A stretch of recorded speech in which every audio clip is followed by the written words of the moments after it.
Bonjour.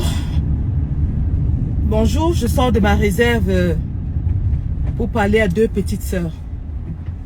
Partagez et bipez Manibela s'il vous plaît. Bipez Manibela. Bipez aussi Binkou la nerveuse. Louise Blanche Gomasso.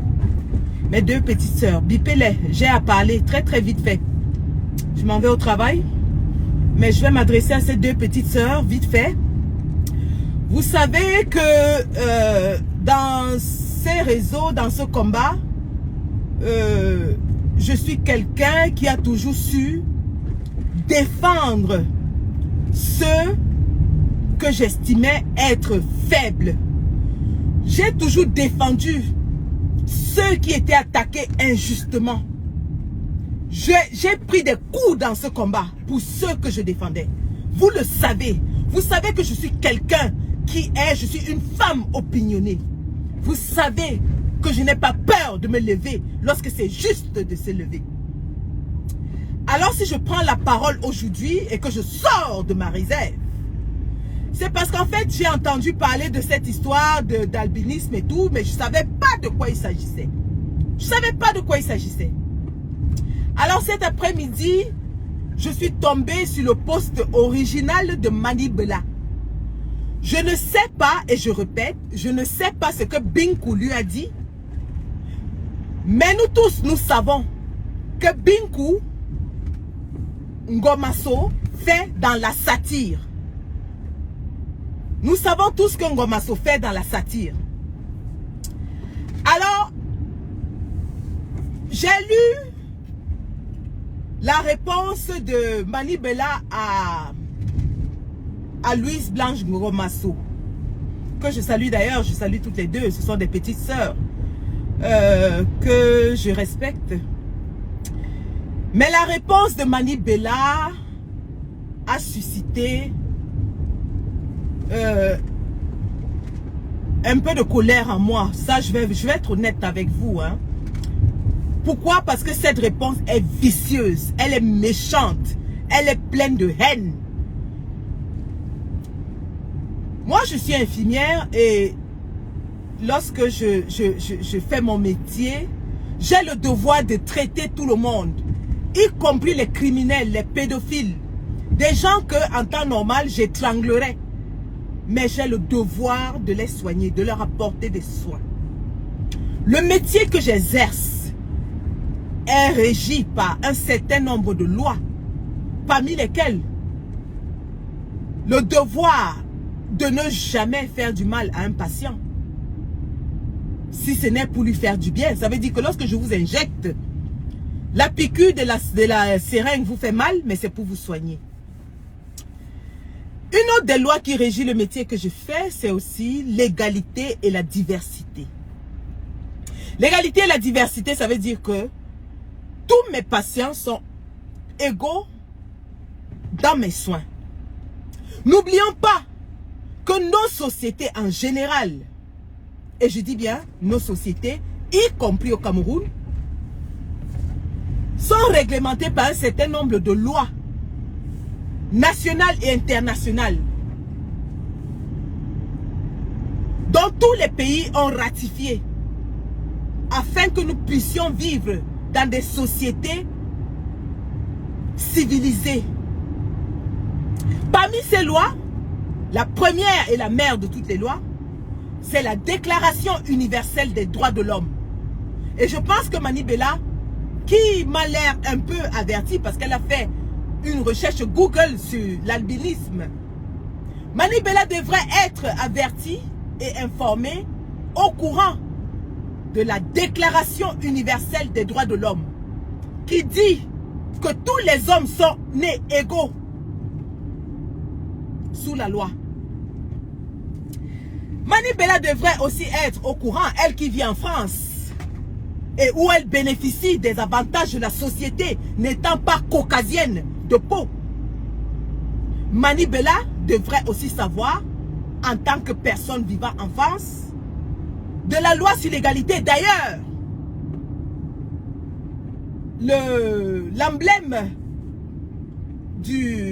de la France n'est-elle pas liberté, égalité, fraternité?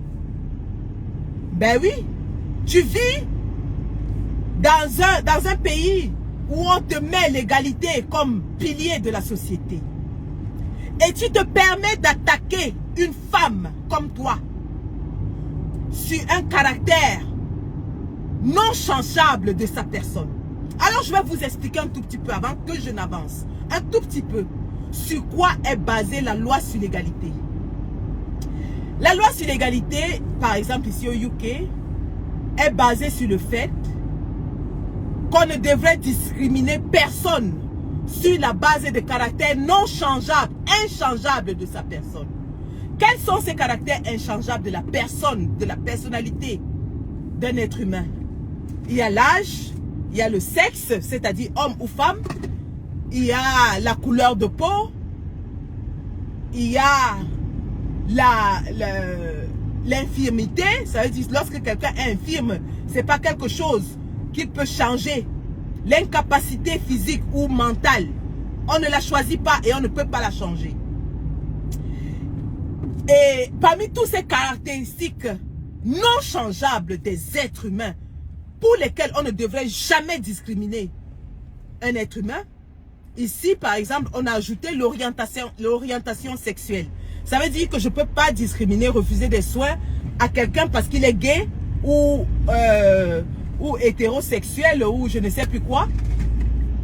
Par exemple, donc Mani Bella sait que si Louise Blanche Gomasso est albinos, elle n'a pas choisi d'être albinos. C'est pas quelque chose qu'elle est allée à la boutique acheter. C'est un caractère inchangeable de sa personnalité. Alors pour Mani Bella de s'attaquer à un caractère inchangeable de la personnalité d'un être humain, c'est fait preuve de discrimination. Mani Bella, le faisant, n'est pas différent de Hitler qui estimait que les Noirs étaient de race inférieure. Mani Bella, le faisant, n'est pas différent des nazis qui estimaient que tous ceux qui n'étaient pas caucasiens méritaient la chambre à gaz. Mani Bella, le faisant, démontre en fait un caractère vicieux, méchant et pervers. Un caractère dont je ne lui connaissais pas et que je suis vraiment désolé de découvrir. Il y a pourtant plusieurs champs sur lesquels tu peux répondre ou attaquer un individu. Sur le plan intellectuel, sur le plan des idées, sur le plan je ne sais plus quoi. Mais s'attaquer à une caractéristique inchangeable d'un être humain, c'est faire preuve de méchanceté. Et son poste qu'elle a vite fait d'effacer, nous l'avons capturé. Je vais le mettre dans ma page. Et je vais demander à tout le monde de partager ce poste jusqu'à la fin du monde. Il faut que les fans de Mani Bella qui ont les enfants albinos sachent ce que Mani Bella pense des albinos. Il faut que les fans de Mani Bella qui ont des mères, des sœurs, des frères albinos sachent ce que Mani Bella pense réellement des albinos. Il faut que les gens qui payent les tickets pour ses concerts, qui écoutent sa musique, sachent ce que Mani Bella pense des albinos. Mani Bella n'est pas différente des nazis qui estimaient que les noirs étaient des sous-hommes. Mani Bella n'est pas différente des nazis qui estimaient que les noirs sont des sous-hommes. Au demeurant, je vais clarifier une ou deux choses. Ce n'est pas un live que je veux long. Je vais clarifier une ou deux choses. Alors, Mani Bella estime que la peau de Blanche Gomasso est un déficit pour elle parce qu'elle cherche à s'identifier à autre chose. Entre Mani Bella et Louise Blanche Gomasso, qui a essayé de changer sa peau? Mani Bella, la couleur de ta peau aujourd'hui, tu n'assumes pas ta mélanine. Tu n'assumes pas ta mélanine. Louise Blanche Gomasso assume son albinisme et elle est très belle avec cela. Elle prend soin de sa peau, elle prend soin de son corps, elle est belle. Qu'as-tu fait de ta chère mélanine, Mani Bella? Elle est où ta mélanine?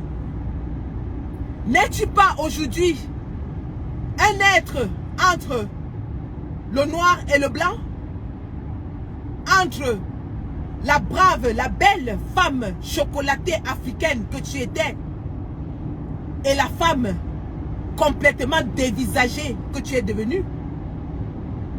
Moi, à ta place, je n'attaquerai jamais quelqu'un sur la couleur de sa peau parce que tu n'assumes pas la couleur de ta peau. Tu ne l'assumes pas.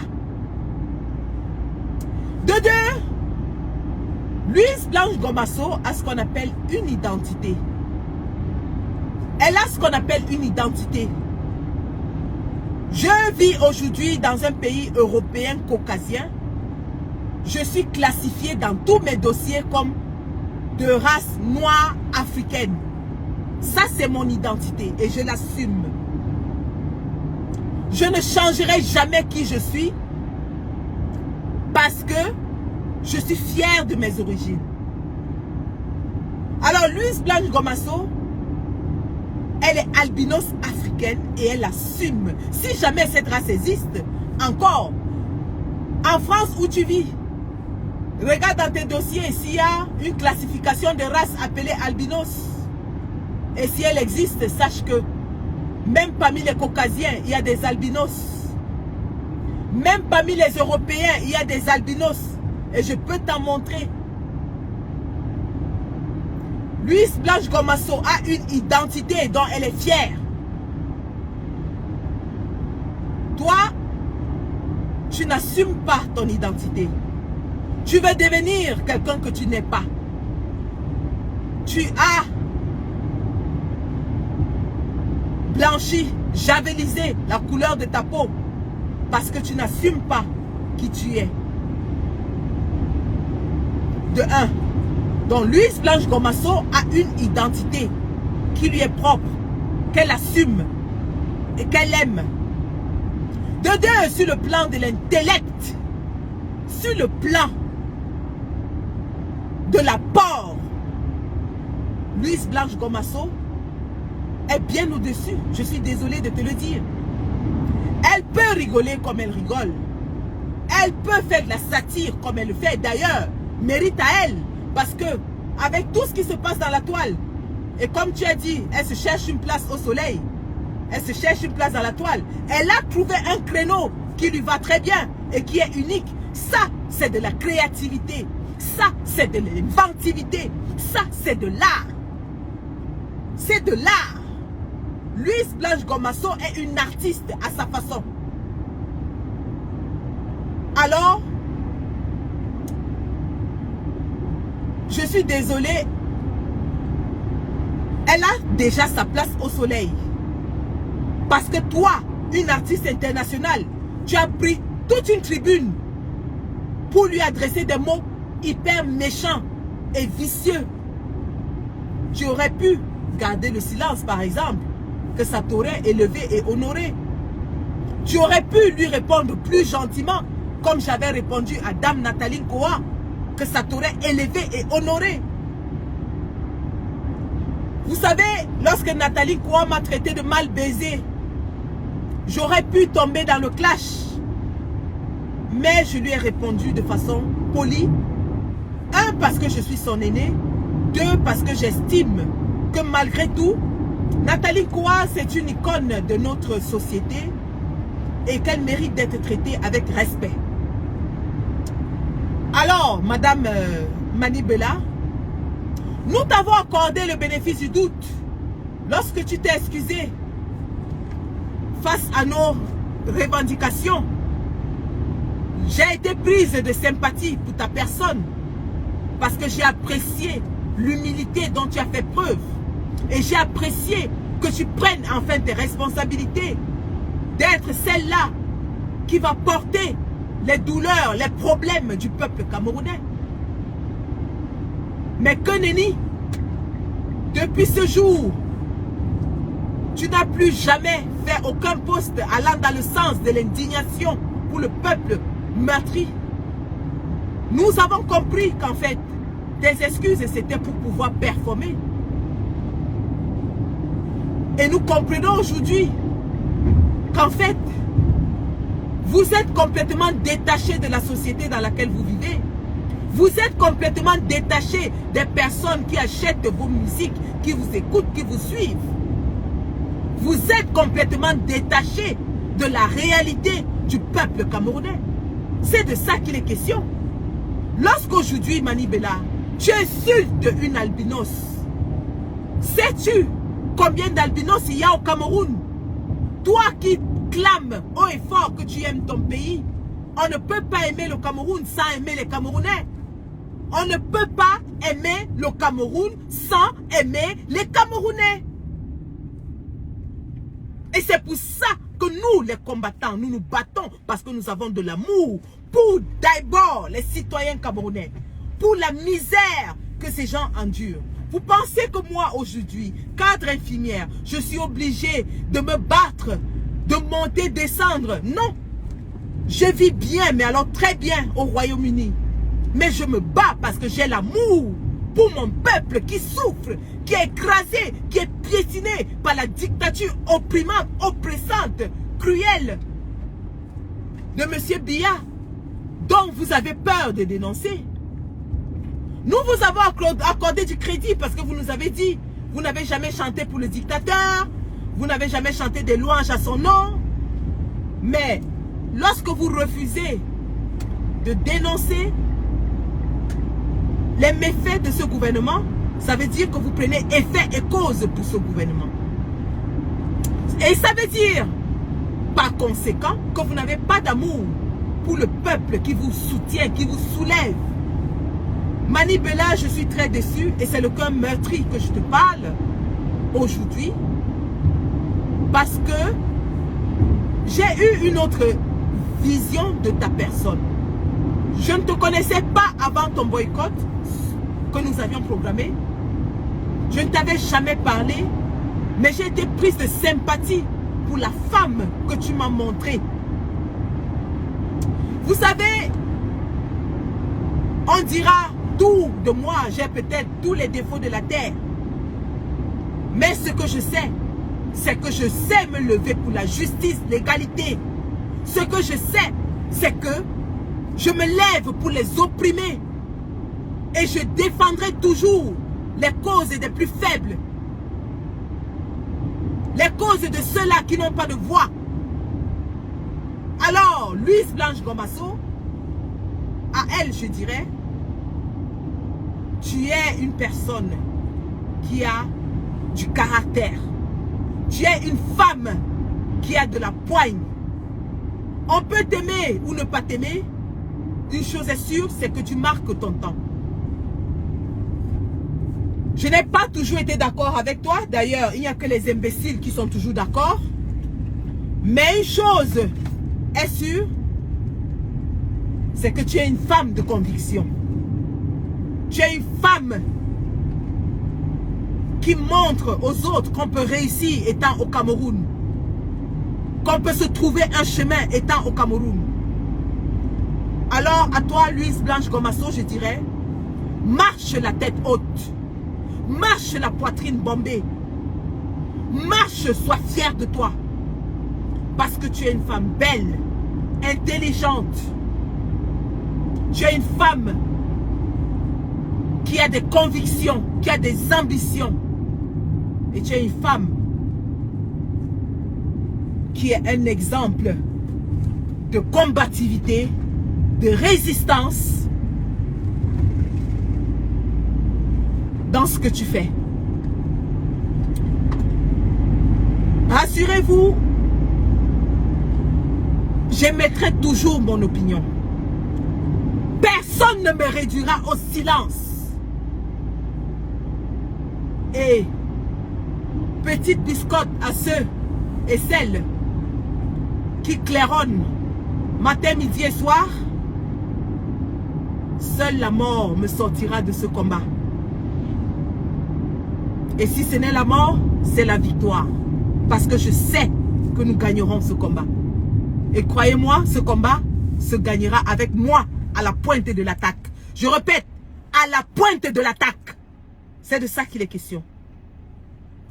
La bataille finale, je serai au four et au moulin. Donc, les gars, c'était mon petit coup de gueule de ce soir. Je m'en vais soigner 21 malades à ma charge et plus de 15 staffs à ma charge. Merci. Le combat continue. Ne vous inquiétez pas, je suis là. Et d'ailleurs, je continue de communiquer avec vous à travers des posts, comme vous les voyez. Et le tchoukage du fémur de la famille... Oula, on est où là? Thank you. Le tchoukage du fémur de la famille de M. Bamkui est bel et bien programmé. La patrie ou la mort, nous sortirons vainqueurs. Nous sommes vainqueurs.